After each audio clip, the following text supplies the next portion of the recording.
اسی طرح حبیب بن ابی القروی روایت کرتے ہیں امام مالک کا قول، ان من قال فی صلی اللہ علیہ وسلم ما فی نقص، جو آقا علیہ السلام کا ذکر کرے، نام کرے اور اس میں کوئی نقص نکالے، حضور کی ذات میں تو ایسا تھا معاذ اللہ، یہ عادت اچھی نہیں تھی ان کی، یہ طریقہ ان کا مجھے پسند نہیں، اچھا نہیں تھا معاذ اللہ، ان کے مزاج کا یہ گوشہ معاذ اللہ اچھا نہیں تھا، استغفر اللہ العظیم، ان کی عادات یہ ٹھیک نہیں تھی، ذات کا ذکر کر کے نقص نکالے، فرمایا وہ شخص مرتد ہوگا، گستاخ ہوگا، اس کی سزا قتل ہوگی۔ تو پھر وہ بیان کرتے ہیں آگے، پھر قاعدہ دے، اتنی ساری مثالیں دے کر پھر ایک قاعدہ بیان کرتے ہیں۔ قاضی ایاز رحمۃ اللہ علیہ، امام ابن تاب کا، ان کا قاعدہ دے کر وہ بیان کرتے ہیں کہ قاعدہ یہ ہے شریعت میں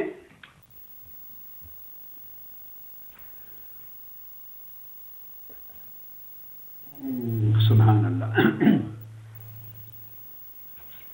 وہ فرماتے ہیں کہ کتاب اور سنت دونوں اس بات کو واجب کرتے ہیں، یہ لفظ بڑا غور سے سننے والا، کتاب و سنت دونوں اس بات کو واجب کرتے ہیں کیا؟ ان من قصد النبی صلی اللہ علیہ وسلم باذن او نقصا معرضا او مسرحا وان قل فقتله واجب، کہ جو شخص آقا علیہ السلام کو ذکر کرے اور ایسی گستاخی کرے، خواہ تعریضاً خواہ تصریحاً، حضور کو اذیت دینے اور حضور علیہ السلام میں نقص نکالنے کے لیے، اذیت دینے یا نقص نکالنے کے لیے، کتاب و سنت اس کو واجب کرتے ہیں اس کے قتل کو، اور ان کو علماء کہتے ہیں سباً و نقصاً، کہ یہ سب گستاخی ہوگی۔ اس پر ملا علی قاری شرح شفا میں آگے اس پر اور وضاحت کرتے ہیں، اور آپ فرماتے ہیں وضاحت میں، ثم اعلم ان فصل الخطاب فی ھذا الباب، ملا علی قاری فرماتے ہیں کہ جان لے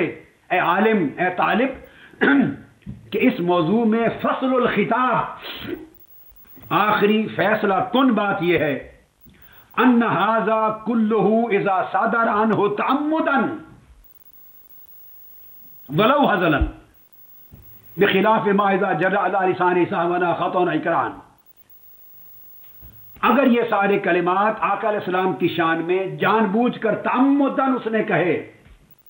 جو کلمات آپ کو بتا دیے، حضور کا نام لے کر حضور کو ٹارگٹ بنایا اور حضور میں عیب نکالا، نقص نکالا، تان کی، تشنیع کی، گالی دی، معاذ اللہ ہلاکت کی، بددعائی کی، اور اس طرح براہ راست گستاخی کی، خواہ وہ مزاح سے ہی کرے، تو فرمایا یہ گستاخی شمار ہوگی، اس پر سزا قتل ہوگی۔ اور پھر ملا علی قاری کہتے ہیں کہ بخلاف اس کے، جیسے بعض لوگوں پر کوئی کلمہ سہون آ جائے کسی کی زبان پر، خطاً آ جائے یا اکراہن آ جائے، وہ خطا سے سمجھ نہیں آ جائے، تو پھر وہ گستاخی شمار نہیں ہوگی، کیونکہ آقا علیہ السلام نے فرمایا رفع عن امتی الخطأ والنسیان وما استکرہوا علیہ، میری امت سے 3 چیزیں اٹھا دی گئیں، معاف کر دی گئیں، خطا، نسیان اور استکراہ۔ اس کو فتاوی قاضی خان نے تفصیل سے بیان کیا، تو وہ فرماتے ہیں کہ اگر مزاح میں بھی کہے مگر قصدن کہے، اور قصد گستاخی کا ہو آقا علیہ السلام کا، اور گستاخی ان کلمات یا اس کے اشباہ و امثال کے ساتھ ہو، حضور کے ذکر کے ساتھ، تو وہ پھر بنتی ہے۔ یہ حکم دے کر ملا علی قاری پھر آخری ایک مثال دیتے ہیں، اس فصل کی آخری مثال، اور وہ کہتے ہیں کذالک اقول، میں اسی طرح یہ بھی کہتا ہوں، حکم من غمسہ، ملا حضرت قاضی ایاز پھر آخر پہ کنکلوڈ کرتے ہیں کہ کس جیسے کلمات اور اشباہ و امثال سے گستاخی ہوتی ہے۔ کچھ مثالیں اور ہیں جو میں آگے آپ کو بتاؤں گا، دوں گا، تو گستاخی ہوتی ہے۔ وہ فرماتے ہیں اگر آقا علیہ السلام کا اس نے حضور کے اندر عیب نکالا، اور ایرہ برعایت الغنم، یا آقا علیہ السلام کو چرواہا، حضور کو آر دلانے کے لیے، شان کو کم کرنے کے لیے معاذ اللہ حکارت کی نیت سے چرواہا کہا، اس لیے کہ ملا علی قاری اور علامہ خواجی اور سب کہتے ہیں کہ آقا علیہ السلام نے بکریاں چرائیں، سب انبیاء نے چرائیں، مگر اور امر ہے، مگر ایک شخص اس میں آقا علیہ السلام کی بیچارگی، غربت، بے سہارگی اور آپ کی شان اقدس میں تنقیص اور آر کے لیے کہنا چاہتا ہے کوئی بدبخت۔ رعایت الغنم، یا وہ جان بوجھ کر یا حضور کی طرف صاحب منسوب کرے کہ حضور تو بھولتے رہتے تھے، معاذ اللہ باتیں بھول جاتے تھے، وہی بھول جاتے تھے، تو اس طرح صاحب منسوب کرے، یا نسیان منسوب کرے اس طرح کہ یہ خطا کر بیٹھتے تھے یا نسیان کر بیٹھتے تھے۔ حالانکہ وہ کہتے ہیں کہ بکریاں بھی چرائیں آقا علیہ السلام نے، مگر دیکھا جائے گا کہ کس نیت کے ساتھ اس نے کلمہ بولا، سیاق و سباق کیا ہے۔ آقا علیہ السلام کی طرف صاحب منسوب کیا، مگر صاحب ہوا، احادیث میں آیا ہے، مگر کس نیت کے ساتھ وہ صاحب بیان کرنا چاہتا ہے، اس طرح جیسے ہم میں سے کئی لوگ بھولتے رہتے ہیں اور اس سے گویا ثقافت مجروح کرنا مقصود ہوتی ہے کہ قابل اعتماد نہیں ہے، یہ کیا، یہ تو بھولتا رہتا ہے آدمی، نیت یہ ہے، یا نسیان، یا معاذ اللہ نسیان حافظے کی کمزوری منسوب کرنا چاہتا ہے تاکہ قرآن کی ثقافت اور اعتماد مجروح ہو جائے، احکام شریعت مجروح ہو جائیں، آقا علیہ السلام کی اپنی ذات پاک کی ثقافت اور اعتماد مجروح ہو جائے، اس نیت سے نسیان منسوب کرتا رہتا ہے، ورنہ آقا نے فرمایا میں بھولتا نہیں ہوں، بھلایا جاتا ہوں۔ اب سحر یا جادو منسوب کیا کہ حضور علیہ السلام تو جادو زدہ تھے معاذ اللہ، حالانکہ آقا علیہ السلام پر جادو کیا گیا اور اس کی رد میں معوذتین نازل ہوئی۔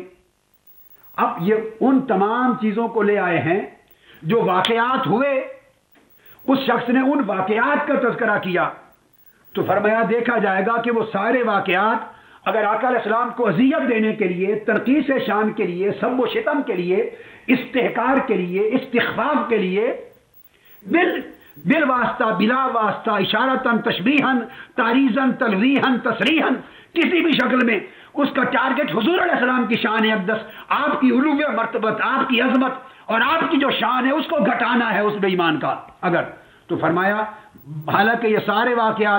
واقعہ لشکر کی شکست کا واقعہ بھی ہوا، احد کا، حنین کا، اس کا بھی ذکر میں لایا ہے،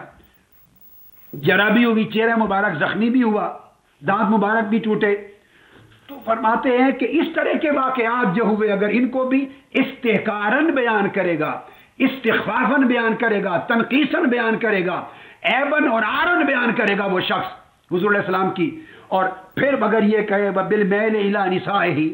یہ کہے کہ حضور علیہ السلام کو عورتوں کا شوق تھا، اپنی بیویوں کا بہت شوق تھا، معاذ اللہ استغفر اللہ العظیم، حالانکہ آقا علیہ السلام نے حضرت عائشہ صدیقہ سے اپنی محبت کا اظہار کیا اور فرمایا کہ عائشہ میرے لیے سرید کی طرح ہے، محبت کا اظہار فرمایا، خدیجہ الکبریٰ رضی اللہ تعالیٰ عنہ کا تو میلان قلبی کا اظہار فرمایا، تو دیکھا جائے گا کہ وہ میلان قلبی کی وہ طبی بات کر رہا ہے یا اس میل کو شہوت کی طرف منسوب کر رہا ہے، جیسے عام لوگوں میں عوارض بشریہ کے طور پر میلان ہوتا ہے عورتوں کا، تو فرماتے ہیں کہ اگر وہ تنقیص کے لیے، تان شان نبی میں تان کے لیے، نقص کے لیے، عیب کے لیے، گستاخی کے ارادے سے خواہ اشارتاً کنایتاً تشبیہاً تصریحاً تلویحاً کسی بھی شکل میں بل واسطہ بلا واسطہ اگر ایسے کلمات استعمال کرے اور ایسا ارادہ کرے نقص کا حضور کی شان میں، تو فرمایا کہ سزا اس کی القتل ہے، وہ مرتد ہوگا، کافر ہو جائے گا اور واجب القتل ہوگا۔ یہ قاضی عیاض رحمۃ اللہ علیہ نے پوری فصل بیان کی ہے گستاخی کی تعریف کرنے میں، گستاخی کو سمجھانے میں پوری تفصیلات کے ساتھ، اور اس میں آپ نے دیکھا کہ ہر جگہ جو بنیادی شرط ہے وہ آقا علیہ السلام کا ذکر پاک ہے، خواہ وہ کسی کی طور پہ آئے حضور کی ذات کا ذکر کر لے، نسب کا کر لے، صفات کا کر لے، اخلاق کا کر لے، حضور کی سنت کہہ کے اس میں تنقیص نکالے میں نہیں مانتا، حضور کی شریعت خراب ہے معاذ اللہ، ظلم ہے، ناانصافی ہے، انسانی حقوق کے خلاف ہے، تب ایسا کوئی بکواس کر دے، قرآن کو کہہ دے کہ انسانی حقوق کے خلاف ہے، عدل و انصاف کے خلاف ہے، حضور نے اگر فرمایا بھی ہے معاذ اللہ تب بھی عدل کے خلاف ہے، انسانی حقوق کے خلاف ہے، تو بھاڑ میں جائے تمہارے انسانی حقوق، بھاڑ میں جائے تمہارا عدل۔ اگر تم حضور کے قول کو انسانی حقوق کے خلاف سمجھو تو حضور انسانی حقوق ہو نہیں سکتے جو آقا علیہ السلام کے عطا کردہ قول سے بہتر ہو۔ تو حضور کی سنت و شریعت اور قرآن کو حضور کی ذات کو تان کرے،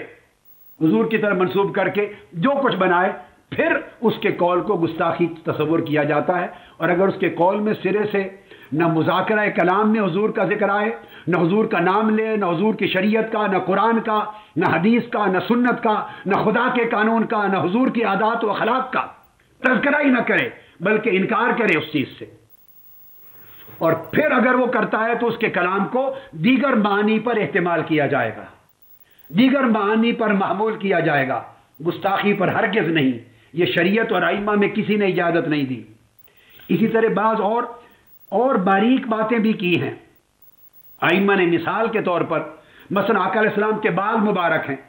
شعر، اس کو کوئی تنقیص کے لیے شعیرہ کہہ دے، بال کی بھی، منہ مبارک کی بھی تنقیص کر دے، تو ملا علی قاری رحمۃ اللہ علیہ نے شرح شفا میں ایک جگہ بیان کیا کہ اس طرح اگر حکارتاً تصغیر کے طور پہ، تحقیر کے طور پہ شعر کو شعیرہ کہہ دیا تو وہ بھی گستاخی ہوگی، کافر ہو جائے گا، کیونکہ حضور کے بالوں کا ذکر کیا، منہ گیس ہوئے مصطفیٰ کا۔ اسی طرح اگر کہہ دے کوئی شخص، علامہ شہاب الدین خفاجی بیان کرتے ہیں، فلان اعلم منہ، فلاں شخص حضور کے علم سے زیادہ علم رکھتا ہے۔ میں کوئی کہہ دے بدبخت میرا علم حضور سے زیادہ ہے، ہم 1400 سال آگے ترقی یافتہ دور میں ہیں، اب ہمارا علم حضور سے زیادہ ہے، وہ شخص کافر مرتد ہو جائے گا۔ حضور کا نام لیا، تنقیص علم کر دی، نسیم الریاض میں ہے۔ فقیر و مسکین کہہ دیا معاذ اللہ، حضور کو محتاج کہہ دیا حکارتاً، حالانکہ ووجدک عائلا فاغنا آ چکا ہے، اس کے باوجود اس نے تحقیر کے لیے حضور کو فقیر مسکین کہا،